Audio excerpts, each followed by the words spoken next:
अस्सलामुअलैकुम, बोल न्यूज़ में खुशामदीद। मैं हूं सहर फातिमा। हेडलाइंस आप जान चुके हैं। बुलेटिन का आगाज करेंगे। सबसे पहले खेल के मैदान से खबर देंगे। पर्थ टेस्ट में पाकिस्तान के खिलाफ टॉस जीतकर ऑस्ट्रेलिया की बैटिंग जारी है। 3 मैचेस की सीरीज के पहले मुकाबले में पाकिस्तान की जानिब से 2 खिलाड़ी आमिर जमाल और खुर्रम शहजाद अपना पहला टेस्ट खेल रहे हैं। पाकिस्तानी टीम की क़यादत शान मसूद कर रहे हैं, जबकि विकेट कीपिंग के फ़राइज़ सरफराज अहमद के ज़िम्मे है। मैच के लिए कौमी टीम के दीगर खिलाड़ियों में मोमुल हक, अब्दुल्ला शफीक, बाबर आजम, सऊद शकील, सलमान अली आगा, फ़हीम अशरफ, शाहीन शाफरीदी शामिल हैं, जिनको सीरीज़ के लिए नायब कप्तान मुकर्रर किया गया है। बाबर आजम के करियर का 50वां टेस्ट। कप्तान शान मसूद ने स्टार बल्लेबाज को स्पेशल सिवेनियर और कैप दी। शान मसूद ने बाबर आजम की पाकिस्तान क्रिकेट के लिए खिदमात को सराहा। उसके साथ साथ उनका ये भी कहना था कि कौम उनसे मजीद कारनामों की उम्मीद रखती है। आमिर जमाल और खुर्रम शहजाद के करियर का पहला टेस्ट। खुर्रम शहजाद ने कहा कि इस मौके पर बहुत पुरजोश हूँ। पाकिस्तान को मैच जितवाकर इस मौके को मजीद यादगार बनाना चाहता हूँ। अभी आपको बताएं कि army chief general Syed Asim Munir की अमरीका में अमरीकी वज़ीर दिफा से मुलाकात हुई है। अमरीकी वज़ीर दिफा लॉयड ऑस्टिन ने आर्मी चीफ का इस्तकबाल किया। मुलाकात में इलाकाई सलामती और आलमी चैलेंजेस पर तफसीली तबादला ख्याल किया गया है। तफसीलात जानते हैं नुमाइंदा बोल न्यूज़ वाशिंगटन कौसर जावेद से। जी कौसर जावेद, मुलाकात के अहवाल से आगाह कीजिएगा।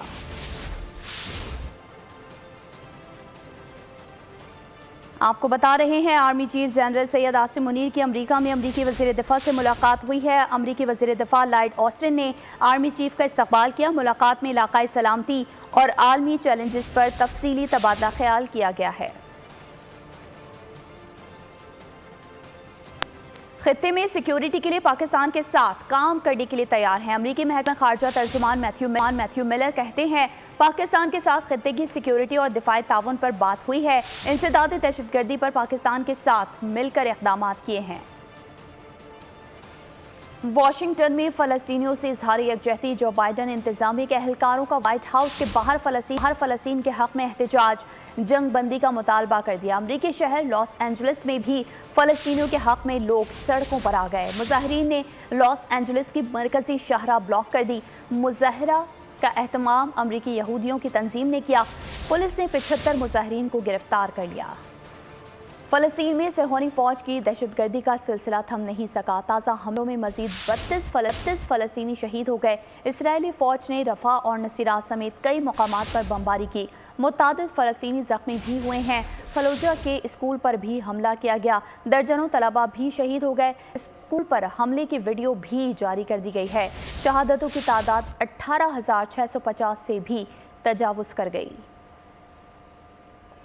अमरीकी सदर जो बाइडन की गजा में अमरीकी यरगमालियों के अहले खाना से मुलाकात हुई। बाइडन ने कहा कि अमरीका यरगमालियों की रिहाई के लिए हर मुमकिन कोशिश जारी रखेगा। हम उम्मीद नहीं छोड़ेंगे। अमरीकी मीडिया के मुताबिक 8 अमरीकी शहरी भी गजा में यरगमाल हैं।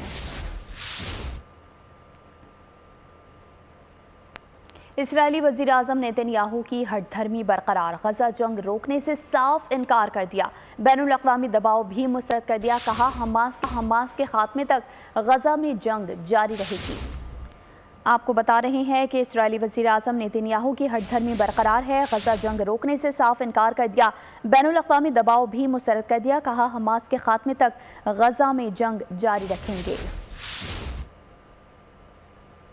आगे बढ़ेंगे और ख़बर शामिल करेंगे मौसम की सूरत हाल के हवाले से। तो कराची वाले तैयार हो जाएं, पारा मज़ीद गिरने वाला है। महकमा मौसमियात ने शहर में जुमे से सर्दी में इजाफे की पेशगोई कर दी है।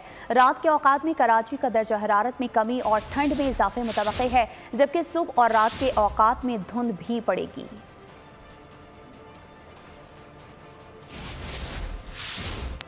पंजाब और खैबर पख्तूनख्वा के मैदानी इलाकों में आज भी धुंध का राज बरकरार है। ओकाड़ा, फैसलाबाद, पतोकी, गुजरांवाला, सवाबी समेत कई शहर धुंध की लपेट में हैं। हद निगाह 0 हो गई है। मोटरवे M5 शेरशाह ता उच्च शरीफ और M4 अब्दुल हकीम ता उच्च शरीफ बंद कर दी गई है। मोटरवे पुलिस की शहरियों के दौरान ड्राइविंग एहतियात और गाड़ियों में फॉग लाइट्स के इस्तेमाल की हिदायत। कहा शहरी गैर ज़रूरी सफ़र से गुरेज करें।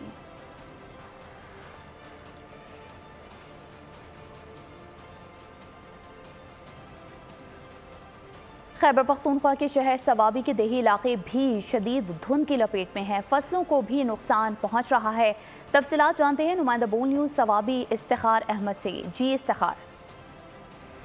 जी बिल्कुल, ज़िला सवाबी के देही इलाकों में शदीद धुंध का राज है और धुंध का ये राज दिन के तकरीबन 11-12 बजे तक जारी रहता है, जिससे मामूलाती ज़िंदगी शदीद मुतासिर रहती है क्योंकि हद निगाह भी चंद मीटर रह जाती है, जिससे कारोबारी सरगर्मियाँ भी मुतासिर होती है, जबकि ज़्यादा मसला ट्रैफिक को होता है, जिससे ट्रैफिक की रवानगी भी मुतासिर होती है। ज़मींदारों के हवाले से बात की जाए तो ज़मींदार परेशान भी है क्योंकि ठंड पड़ने से जो फसल है वो ख़राब होती है और इसके अलावा बारिश भी ना होने की वजह से जो गंदम की फसल है वो ख़राब हो रही है। तो ओवरऑल जो शदीद धुंध है इससे काफ़ी नुकसानात भी होते हैं, सेहत के हवाले से भी नुकसानात हैं और दीगर जो फसलें वगैरह है या ट्रैफिक वगैरह है या कारोबारी सरगर्मियाँ हैं वो भी ज़्यादातर मुतअल्लिक़ हैं। ठीक है इफ्तिखार, आपका बहुत शुक्रिया। फैसलाबाद और डिस्कोट भी गहरी स्मॉग और फॉग की लपेट में हैं। फिजा में आलूदगी में इजाफा हो गया। एयर क्वालिटी इंडेक्स की क्या सूरत हाल है, बता रहे हैं नुमाइंदा बोल न्यूज़ फैसलाबाद राना बिलाल। जी बिल्कुल, फैसलाबाद, डिस्कोट और उसके गिरदनवा के इलाके मुसलसल गहरी स्मोग और फोग की ज़द में हैं। धुंध ने तमाम मनाजर धुंधला दिए हैं और हद निगाह सिफर हो चुकी है। खुश्क सर्दी की शिदत में बेपनाह इजाफा हो चुका है और शहरी बड़ी तादाद में मुख्तलिफ बीमारियों का शिकार हो रहे हैं। आज के दर्जा हरारत की बात की जाए तो आज कम से कम दर्जा हरारत 7 सेंटीग्रेड रिकॉर्ड किया गया है और ज़्यादा से ज़्यादा 15 रहने का इम्कान है। मौसम का हाल बताने वाले यही कह रहे हैं कि इलाके मुसलसल कई रोज़ गहरी स्मोग और फोग की ज़द में रह सकते हैं। इसके साथ जब मेरी एक साबिक माहिर माहौलियत से बात हुई तो उसका यही कहना था कि आज से 4-5 साल कबल सिर्फ चंद दिन के लिए स्मोग हमलावर होती थी, तो हम इसके साथ ही हमने बड़ी तादाद में दरख्त काट दिए हैं और मुनासिब शजर। बिलाल, आपका बहुत शुक्रिया। रुख करेंगे गुजरांवाला का, जहां स्मॉग की शिद्दत में कमी नहीं आ सकी है। सर्दी में भी इजाफा हो गया। शहरी मुख्तलिफ बीमारियों में मुब्तला होने लगे हैं। तफसीलात जानेंगे नुमाइंदा बोल न्यूज़ तनवीर बट से। जी तनवीर, सूरत हाल से आगाह कीजिएगा। जी बिल्कुल, माहौलियाती आलूदगी के बायस गुजरांवाला के शहरी और दही इलाके स्मोक की शदीद लपेट में हैं। शहर और गिरदोनवा में आज एयर क्वालिटी इंडेक्स 334 पर है। आलूदा फ़ज़ा में सांस लेने से शहरी दमा, आंखों, बुखार समेत दीगर अमराज में मुब्तला हो रहे हैं, लेकिन इसके बावजूद ज़िली इंतज़ामिया की जानिब से की जाने वाली कार्रवाइयाँ बेहतर रिज़ल्ट सामने नहीं ला रही। स्मोक में कमी की बजाय इजाफा ही देखने में आ रहा है। दूसरी जानिब स्मोक के साथ धुंध की शिद्दत में भी इजाफे से सर्दी में भी इजाफा हो गया है। स्मोक और धुंध के हवाले से तिब्बी का कहना है कि शहरी मुज़रे सेहत आबो हवा में। ठीक है, आपका बहुत शुक्रिया।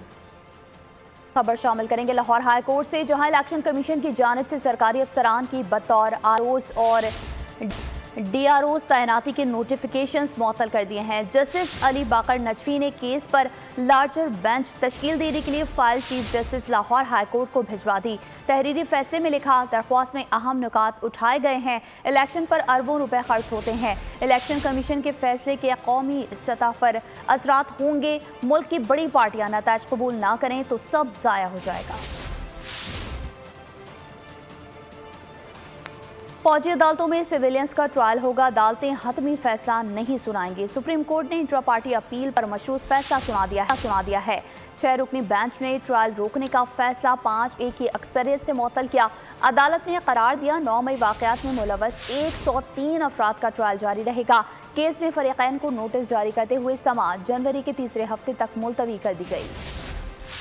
फौजी अदालतों को सिविलियन के ट्रायल की इजाजत मिल गई। सुप्रीम कोर्ट ने ट्रायल रोकने का फैसला मुअत्तल कर दिया। 6 रुकनी बेंच के रूबरू इंट्रा कोर्ट अपीलों पर समाअत हुई। अदालत ने फैसला 5-1 की अक्सरियत से मुअत्तल किया। जस्टिस मुसर्रत हिलाली ने फैसले से इख्तलाफ किया। अदालत ने करार दिया 9 मई वाक़यात में मुलव्वस 103 अफराद का ट्रायल जारी रहेगा। फौजी अदालतें मुल्ज़मान के खिलाफ हतमी फैसला जारी नहीं करेंगी। केस में फरीकीन को नोटिस जारी करते हुए समाअत जनवरी के तीसरे हफ्ते तक मुलतवी कर दी गई। दौरान समाअत तहरीक इंसाफ के वकला ने बेंच के सरबराह जस्टिस सरदार तारिक मसूद पर एतराज़ किया। जस्टिस सरदार तारिक मसूद ने बेंच से अलग होने से इनकार कर दिया। मुकालमा किया, वकला जस्टिस जवाद एस ख्वाजा का फैसला पढ़ लें।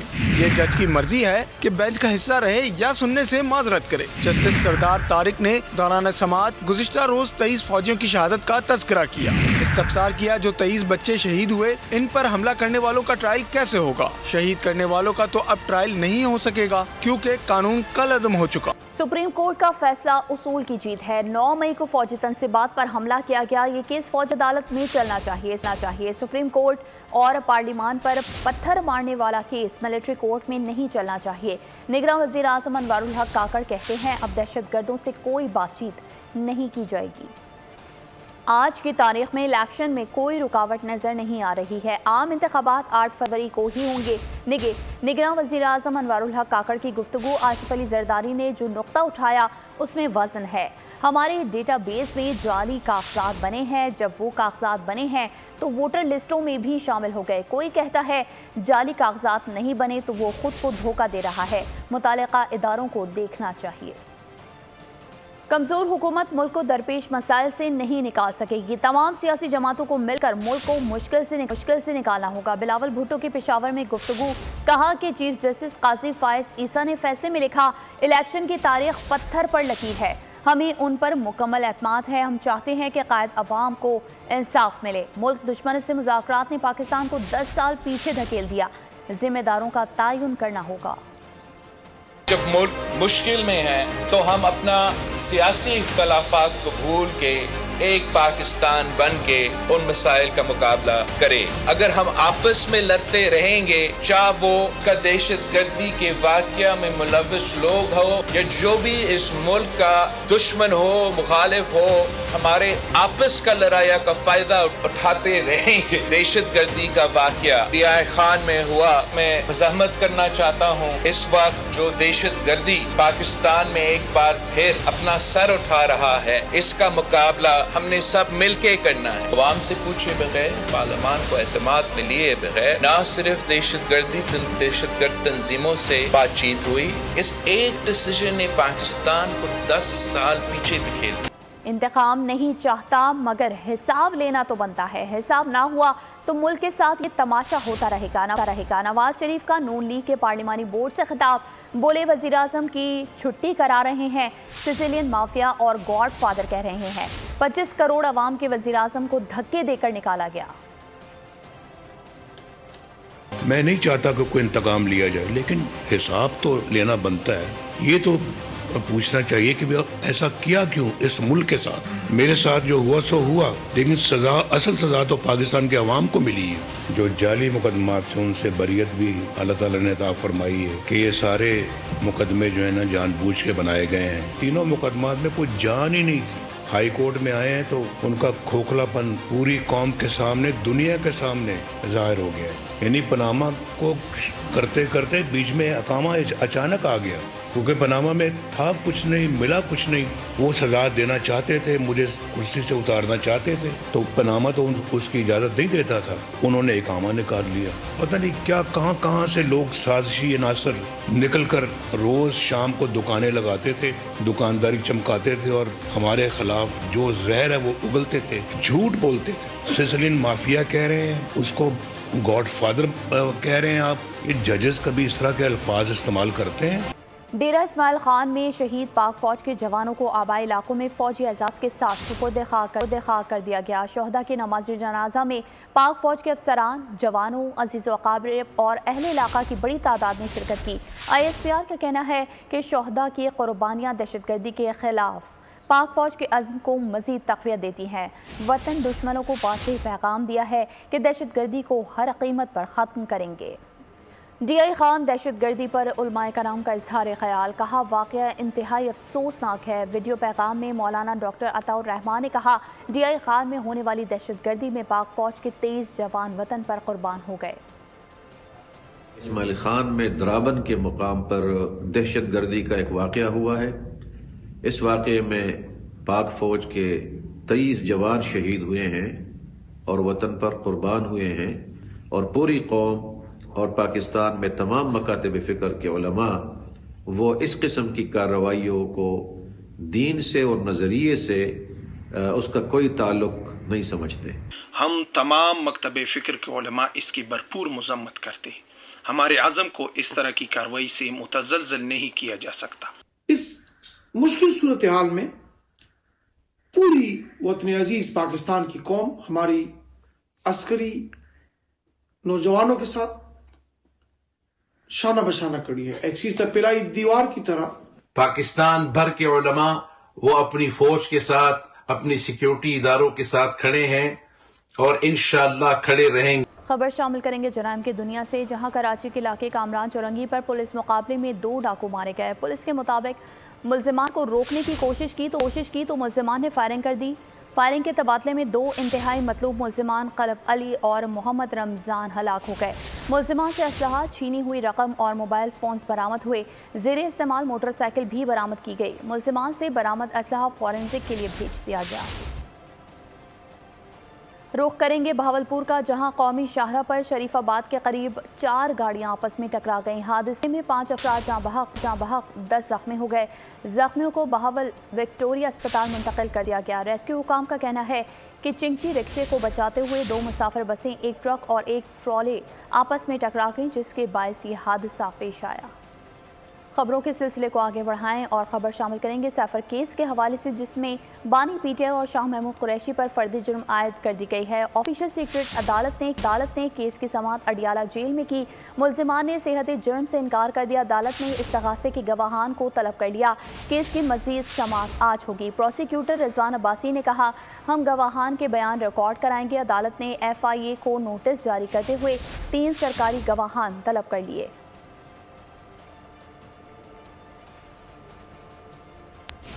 रुख करेंगे इस्लामाबाद का, जिसके एहतसाब अदालत ने तोशाखाना केस में PTI के साबिक चेयरमैन की अबूरी जमानत खारिज कर दी है। नैब ने जमानत खारिज होने के बाद तोशाखाना केस में भी साबिक चेयरमैन की गिरफ्तारी डाल दी। अदालती फैसले में कहा गया है कि बादिया नज़र में तोशाखाना तहाइफ वसूली में बेकायदगियाँ हुई हैं। अदालत ने कहा, जिस्मानी रिमांड के बावजूद साबिक चेयरमैन जेल में ही रहेंगे और उनसे जेल में ही तफ्तीश होगी। डिप्टी प्रोसिक्यूटर जनरल नैब सरदार मुजफ्फर अब्बास का कहना है कि साबिक PTI चेयरमैन का जुमेरात को जिस्मानी रिमांड हासिल किया जाएगा।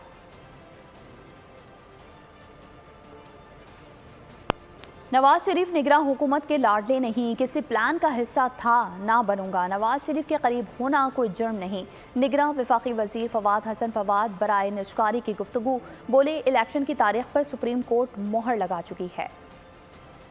जो बाइडन के गिर्द घेरा तंग किया जाने लगा। अमरीकी ऐवान नुमाइंदगान ने सदर बाइडन के मुआवजे के लिए तहकीकात की इजाज़त दे दी है। ऐवान में मुआवजे की तहकीकात के हक़ में 221 और मुखालफत में 212 वोट पड़े हैं। ऐवान में रिपब्लिकन्स तहकीकात की मंजूरी पर निहाल, डेमोक्रेटिक्स बेंचेस पर खामोशी छाई रही। चेयरमैन कमेटी जेम्स कोमर का कहना है कि तहकीकात में व्हाइट हाउस की जानिब से रुकावट का सामना है। मुकम्मल ताउन किया। रिपब्लिकन्स इल्ज़ामात के खिलाफ शवाहिद भी फराहम किए। रिपोर्ट के मुताबिक रिपब्लिकन सदर बाइडन के बेटे को कारोबारी फ़ायदा पहुँचाने के इल्ज़ाम पर मुआवजा चाहते हैं। मोदी सरकार का आज़ादी सहाफ़त पर हमला। भारतीय जरीदे समाना के एग्जीक्यूटिव एडिटर संजय रावत पर मोदी के खिलाफ खबर छापने पर मुकदमा दर्ज किया गया। संजय रावत ने मोदी सरकार का इलेक्ट्रॉनिक वोटिंग मशीनों के जरिए इंतखाबी अमल मशकूक करार दिया। और बुलेटिन के आखिर में आपको बताएं कि हॉलीवुड फिल्म सिविल वॉर का ट्रेलर जारी कर दिया गया है। फिल्म आइंदा साल 26 जनवरी को रिलीज की जाएगी। और इसके साथ ही बोल न्यूज़ से फिलहाल इतना ही। मज़ीद खबरों और अपडेट्स के लिए विजिट कीजिए हमारी वेबसाइट bolnews.com और देखते रहिए बोल न्यूज़। सब्सक्राइब करें और बेल दबाएं ताकि कोई खबर रह न जाए।